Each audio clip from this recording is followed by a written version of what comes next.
अस्सलाम वालेकुम। फौतों का बढ़ जाना, खुशियों का, टट्टों का बढ़ जाना, मोटा हो जाना, लटक जाना, इसका नुस्खा बताया। अभी मैं बताता हूँ कि खुशिये फौते लटक जाते हैं, मोटे गुब्बारे की तरह नहीं होते, सिर्फ ज़्यादा लटक जाते हैं।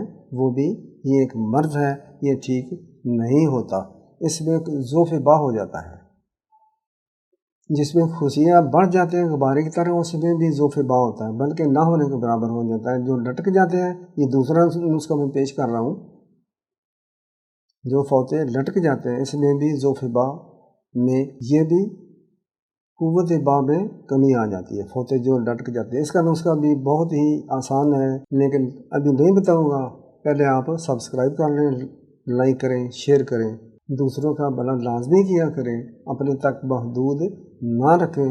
ये छोटे शाफी मुजरब नुस्खाजात जो मैं पेश करता हूँ। फिलफिल दराज, ये आप 100 ग्राम ले लें, इसको पानी में पीस लें, बस नुस्खा तैयार है। आप इस पेस्ट को होठों पर लगा लें, रगड़ना, मालिश की ज़रूरत नहीं है, सिर्फ लगाकर छोड़ दें। 2 घंटे, 3 घंटे, 4 घंटे लगा लें। इसके बाद आप पानी से वॉश कर लें। अगर इरिटेशन करेगा तो, अगर तो नहीं करेगा, अगर करेगा तो इसको पानी से साफ़ कर दें। डेली 1 दफ़ा काफ़ी है, सुबह शाम भी कर लें।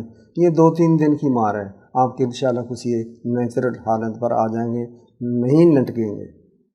ऐसे नुस्खाजात के लिए ज़रूर दूसरों को भी बताया करें। अस्सलाम वालेकुम।